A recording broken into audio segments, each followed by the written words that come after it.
ఓం శ్రీ సాయినాథాయ నమః. శ్రీ సాయి సచ్చరిత్రము 11వ అధ్యాయము. సగుణ బ్రహ్మస్వరూపమే శ్రీ సాయిబాబా. భగవంతుడు లేదా బ్రహ్మము రెండు విధములుగా అవతరింపవచ్చును. నిర్గుణ స్వరూపము, సగుణ స్వరూపము. నిర్గుణ స్వరూపమునకు ఆకారము లేదు, సగుణ స్వరూపమునకు ఆకారము గలదు. రెండును పరబ్రహ్మము యొక్క స్వరూపములే. మొదటి దానిని కొందరు ధ్యానింతురు, రెండవ దానిని కొందరు పూజింతురు. భగవద్గీత 12వ అధ్యాయంలో సగుణ స్వరూపమును పూజించుటయే సులభమని కలదు, కావున దానినే అనుసరించవచ్చునని చెప్పిరి. మనుష్యుడు ఆకారము కలిగి ఉన్నాడు, కావున సహజముగా భగవంతుని కూడా ఆకారముతో సగుణ స్వరూపునిగా భావించి పూజించుట సులభము.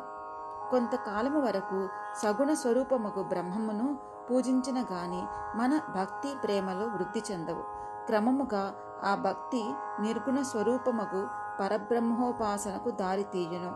విగ్రహము, యజ్ఞవేదిక, అగ్ని, వెలుతురు, సూర్యుడు, నీరు, బ్రహ్మము ఈ ఏడును పూజనీయములు. కానీ సద్గురువు వీని అన్నిటికంటే ఉత్కృష్టుడు. అట్టి సద్గురుడైన సాయినాథుని మనమున ధ్యానించదుముగాక. వారు రూపుదాల్చిన వైరాగ్యము నిజభక్తులకు విశ్రాంతి ధామము. వారి వాక్కులయందు మనకు గల భక్తియే ఆసనముగా, మన కోరికలన్నీ విసర్జించుటయే పూజా సంకల్పముగా చేసి వారిని ఉపాసింతుముగాక. కొందరు సాయిబాబా యొక్క భగవద్భక్తుడనెదురు, కొందరు మహాభాగవతుడందురు. కానీ మాకు మాత్రము బాబా సాక్షాత్తు భగవంతుని అవతారమే. వారు క్షమాశీలురు, క్రోధరహితులు, రుజువర్తనులు, శాంతమూర్తులు, నిశ్చలులు, నిత్య సంతుష్టులు. శ్రీ సాయిబాబా ఆకారముతో కనిపించినప్పటికీ వాస్తవమునకు వారు నిరాకార స్వరూపులు, నిర్వికారులు, నిస్సంగులు, నిత్యముక్తులు.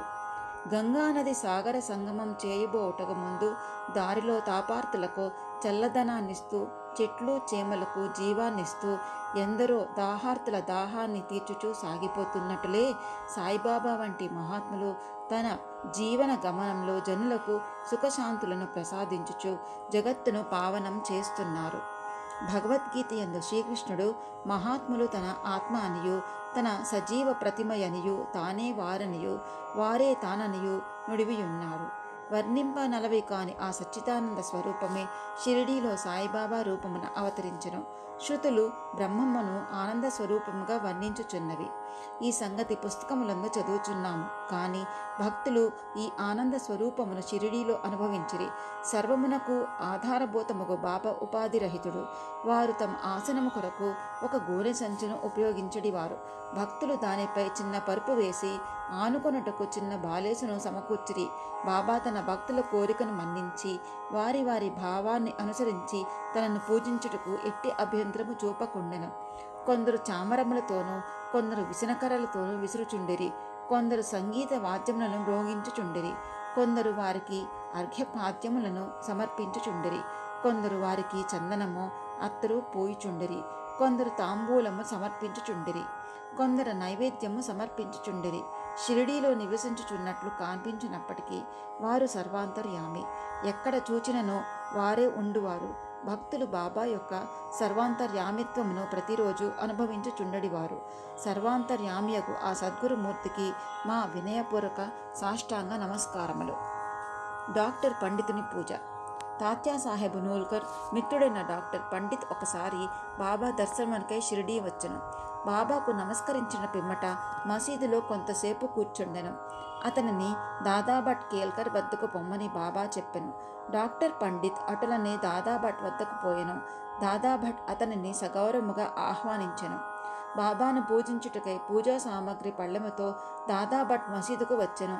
డాక్టర్ పండిత్ కూడా అతనిని అనుసరించెను. దాదాభట్ బాబాను పూజించెను. అంతకు మునుపు ఎవ్వరూ బాబా నుదుటిపై చందనము పూయుటకు సాహసించలేదు. ఒక్క మహల్సాపతి మాత్రమే బాబా కంఠమునకు చందనము పూయిచుండెను. కానీ ఈ అమాయక భక్తుడకు డాక్టర్ పండిత్ దాదాభట్ యొక్క పూజా పళ్ళెం నుండి చందనమును తీసుకొని బాబా నుదుటిపై త్రిపుండ్రాకారముగా వ్రాసెను. అందరికీ ఆశ్చర్యం కలుగునట్లు బాబా ఒక్క మాటైనను అనక ఊరకొండెను. ఆనాడు సాయంకాలం దాదాభట్ బాబాను ఇట్టడిగెను, బాబా, మేమెవరైనా మీ నుదిటిపై చందనము పూయుదుమన్నా నిరాకరింతురే. డాక్టర్ పండిత్ వ్రాయిగా ఈనాడు ఏల ఊరుకుంటిరి? అందులకు బాబా ప్రసన్నముగా ఇట్లు సమాధానమిచ్చెను, నేనొక ముసల్మానునని, తానొక సద్బ్రాహ్మణుడని, ఒక మహమ్మదీయుని పూజించుట ద్వారా తాను మైలుపడిపోవుదుననే దురభిమానం లేకుండా అతడు నాలో తన గురువును భావించుకొని అట్లు చేసెను. అతని నిష్కల్మష భక్తి నన్ను కట్టిపడివేసినది. అతనికి నేనెట్లు అడ్డు చెప్పగలను? దాదాభట్ ఆ తర్వాత డాక్టర్ పండిత్ను ప్రశ్నించగా అతడు బాబాను తన గురువుగా భావించి తన గురువును అనురించినట్లు బాబా నుదుటిపై త్రిపుండ్రమును వ్రాసితునని చెప్పెను. భక్తులు వారి వారి భావానుసారము తమను ఆరాధించుటకు బాబా సమ్మతించినను ఒక్కొక్కసారి వారు మిక్కిలి వింతగా ప్రవర్తించువారు. ఒక్కొక్కప్పుడు పూజా ద్రవ్యముల పళ్ళెమును విసిరివేయచు ఉగ్రావతారమును దాల్చడివారు. అట్టి సమయంలో బాబాను సమీపించుటకు కూడా ఎవరికీ ధైర్యము చాలడిది కాదు. ఒక్కొక్కప్పుడు భక్తులను తిట్టుచుండెను. ఒక్కొక్కప్పుడు మైనము కంటే మెత్తగా కనిపించడివారు. అప్పుడు వారు శాంతి క్షమలకు ప్రతిరూపములే కాన్పించుచుండిరి. బయటకి కోపంతో ఊగిపోవచ్చు కళ్ళెర్ర చేసినప్పటికీ వారి హృదయము మాత్రము మాతృ హృదయము వలె అనురాగమయము. వెంటనే వారు తన భక్తులను ప్రేమతో దగ్గరకు తీసుకుని, నేనెప్పుడు ఎవరిపైనా కోపించి ఎరుగను. తల్లి తన బిడ్డల్ని ఎక్కడైనా తరిమివేయినా, సముద్రము తనను చేరు నదులను ఎప్పుడైనా తిరగగొట్టునా, నేను మిమ్మల్ని ఎందుకు నిరాదరించదును? నేనెప్పుడు మీ యోగక్షేములనే ఆపేక్షించదును. నేను మీ సేవకుడను. నేను ఎప్పుడు మీ వెంటనే ఉండి పిలిచినా పలుకుతాను. నేను ఎప్పుడు కోరేది మీ ప్రేమను మాత్రమే అనడివారు. హాజీ సిద్దిక్ ఫాల్కే. బాబా ఎప్పుడు ఏ భక్తుని ఎట్లు ఆశీర్వదించునో ఎవరికీ తెలియదు. అది కేవలము వారి ఇచ్చపై ఆధారపడి ఉండెను. హాజీ సిద్దిక్ ఫాల్కే కథ ఇందుకు ఉదాహరణము. సిద్దిక్ ఫాల్కే అను మహమ్మదీయుడు కళ్యాణ్ నివాసి. మక్కా మదీనా యాత్ర చేసిన పిమ్మట షిరిడీ చేరును. అతడు చావడి ఉత్తర భాగమున బస చేసెను. 9 నెలలు షిరిడీలో ఉన్నను బాబా వారిని మసీదులో పాదం పెట్టనివ్వలేదు. అతడు మసీదు ముందున్న ఖాళీ జాగాలో కూర్చుని ఉండెను. ఫాల్కే మిక్కిలి నిరాశ నిస్పృహలో లోనయ్యను. ఏమీ చేయుటకు అతనికి తోచకుండెను. నిరాశ వద్దని నందీశ్వరుని ద్వారా వెళ్ళిన శివుడు ప్రసన్నుడైనట్లు మాధవరావు దేశపాండే ద్వారా బాబా వద్దకెళ్ళిన అతని మనోరథము సిద్ధించును అని కొందరు భక్తులు అతనికి సలహా ఇచ్చిరి. అట్లే అని తన తరఫున బాబాతో మాట్లాడమని శ్యామాను ఫాల్కే వేడుకొనెను. శ్యామ అందులకు సమత్కరించి ఒకనాడు సమయం కనిపెట్టి బాబాతో ఇట్లనెను, బాబా, ఆ ముదసలి హాజీని మసీదులో కాలు పెట్టిన ఈ వేళ ఎంతోమంది వచ్చి నిన్ను దర్శించి పోవుచున్నారు. ఆ హాజీని మాత్రము ఎందుకు ఆశీర్వదించవు అని చెప్పాను. దానికి బాబా ఇట్లని జవాబు చెప్పాను, శ్యామా, ఇటువంటి విషయాలలో నీవింకా పసివాడవు. నీకు ఇవన్నీ అర్థం కావు. అల్లా ఒప్పుకునిచో నేనేమి చేయగలను? అల్లామి ఆ కటాక్షం లేనిచో ఈ మసీదులో పాదం పెట్టగలుగువారెవ్వరూ లేరు. సరే, నీవు వాని వద్దకు పోయి వానిని బారవీ బావి వద్దనున్న ఇరుకు కాలిబాటకు రాగలడేమో అడుగుము. శ్యామ పోయి హాజీని ఆ విషయం అడిగి తిరిగి బాబా వద్దకొచ్చి హాజీ అందులకు సమ్మతించినని చెప్పాను. 40,000 రూపాయలు 4 వాయిదాలలో ఇవ్వగలడేమో కనుగొనమని తిరిగి బాబా అడిగాను. శ్యామ వెంటనే పోయి హాజీ తాను 4 లక్షలు కూడా ఇచ్చుటకు సిద్ధంగా ఉన్నాడని జవాబు తెచ్చాను. సరే, మరలపోయి వాణ్ణి ఇట్లడుగుము, మసీదులో ఈనాడు మేకను పోసెదము. వానికి దాని మాంసం కావలనో వృషణములు కావలనో కనుగొనము. బాబా వారి కొళంబ అనగా మసీదులో బాబా భిక్ష చేసి తెచ్చిన పదార్థములు ఉంచడి మట్టి పాత్రలో ఉన్న చిన్న ముక్కతోనైనా సంతృష్టి చెందుతానని శ్యామ ద్వారా హాజీ బదులు చెప్పెను.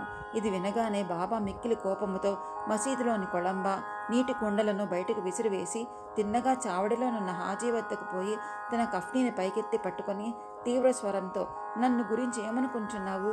నీవేదో గొప్పవాడవని, పెద్ద హాజీవని గొప్పలు పోవచ్చు ఏమిటేమిటో వదులుచున్నావే. నా దగ్గర నీ ఆటలు. ఖురాను చదివి నీవు తెలుసుకున్నది ఇదేనా? మక్కా మదీనా యాత్రలు చేసి తిని అనే గర్వంతో నేనెవరో తెలుసుకొని లేకున్నావు అనుచు ఏమేమో ఇంకను అతన్ని తిట్టి మసీదుకు మరల వెళ్ళెను. బాబా ఆగ్రహావేశమును చూచి హాజీ గాబరా పడెను. ఆ పిమ్మట బాబా కొన్ని గంపల మామిడి పండ్లు కొని వాటిని హాజీకి పంపెను. తిరిగి హాజీ వద్దకు వచ్చి తన జేబులో నుంచి 55 రూపాయలు తీసి లెక్కపెట్టి హాజీ చేతిలో పెట్టెను. అప్పటి నుంచి హాజీని బాబా ప్రేమ ఆదరములతో చూచుచూ భోజనమునకు పిలుచుచుండెను. హాజీ ఆనాటి నుండి తనకు ఇష్టం వచ్చినప్పుడల్లా మసీదులోనికి వచ్చి పోవచుండెను. బాబా ఒక్కొక్కప్పుడు వానికి డబ్బు ఇచ్చుచుండెను. బాబా దర్బార్లో అతను కూడా ఒకడయ్యాను. పంచభూతముల బాబా స్వాధీనము. బాబాకు పంచభూతముల స్వాధీనములని తెలుపు 2 సంఘటనలను వర్ణించిన పిమ్మట ఈ అధ్యాయమును ముగించెదను. ఒకనాడు సాయంకాలం షిరిడిలో గొప్ప తుఫాను సంభవించెను. నల్లని మేఘములు ఆకాశమును కప్పెను. గాలి తీవ్రముగా వీచెను. ఉరుములు మెరుపులతో కుంభవృష్టి కురిసెను. కొంతసేపటిలో నేల అంతయు జలమయమయ్యెను. పశుపక్షాది జీవకోటితో సహా జనులందరూ మిక్కిలి భయపడిరి. షిరిడీ గ్రామంలో కొలువైయున్న శని, శివపార్వతులు, మారుతి, ఖండోబా మొదలైన దేవతలెవ్వరూ వారిని ఆదుకొనలేదు. కావున వారందరూ మసీదుకొచ్చి బాబాను శరణుజొచ్చిరి. తుఫానును ఆపివేయుడని బాబాను వేడుకొనిరి. ఆపదలో నున్న జనులను చూచి బాబా మనస్సు కరిగెను. వారు బయటకు వచ్చి మసీదు అంచున నిలబడి బిగ్గరగా, ఆగు, నీ తీవ్రతను తగ్గించు, నెమ్మదించు అని గర్జించిరి. కొన్ని నిమిషములలో వర్షము తగ్గెను. గాలి వీచుట మానెను. తుఫాను ఆగిపోయెను. చంద్రుడు ఆకాశమున కనిపించెను. ప్రజలందరూ సంతృష్టి చెంది వారి వారి గృహములకు పోయిరి. ఇంకొకప్పుడు మిట్ట మధ్యాహ్నం దునిలోని మంటలు అపరిమితంగా లేచెను. మంటలు మసీదు కప్పుకున్న దూలములకు తాకుతున్నట్లు ఎగురుచుండెను. మసీదులో కూర్చున్న వారికి ఏమి చేటుకో తోచలేదు. ధునిలోని కట్టెలు తగ్గింపుడని గాని, నీళ్లు పోసి మంటలు చల్లార్పుడని గాని బాబాకు సలహా ఇచ్చుటకు వారు భయపడుచుండిరి. వారి భయాందోళన బాబా వెంటనే గ్రహించి తన సటకాతో ప్రక్కనున్న స్తంభంపై కొట్టుచు, దిగు దిగు, శాంతించుము అనిరి. ఒక్కొక్క సటకా దెబ్బకు కొంచెము కొంచెము చొప్పున మంటలు తగ్గిపోయి ధుని యథాపూర్వముగా మితముగా మండసాగెను. భగవత్ అవతారమైన శ్రీ సాయినాథుడు అట్టివారు. వారి పాదములపై పడి సాష్టాంగ నమస్కారం చేసి సర్వస్వ శరణాగతి వేడిన వారిని ఎల్లరూ వారు కాపాడుతారు. ఎవరైతే భక్తి ప్రేమలతో ఈ అధ్యాయంలోని కథలను నిత్యము పారాయణ చేసేదరో వారు కష్టములు అన్నిటి నుండి విముక్తులవుతారు. అంతేకాక సాయి అందే అభిరుచి భక్తి కలిగి త్వరలో భగవత్ సాక్షాత్కారమును పొందుతారు. వారి కోరికలన్నీ నెరవేరి తుదకు ఏ కోరికలు లేని వారే ముక్తిని పొందరు. 11వ అధ్యాయం సంపూర్ణ. ఓం శ్రీ సచ్చిదానంద సద్గురు సాయినాథ్ మహారాజ్ కీ జై. సద్గురు శ్రీ సాయినాథార్పణమస్తు.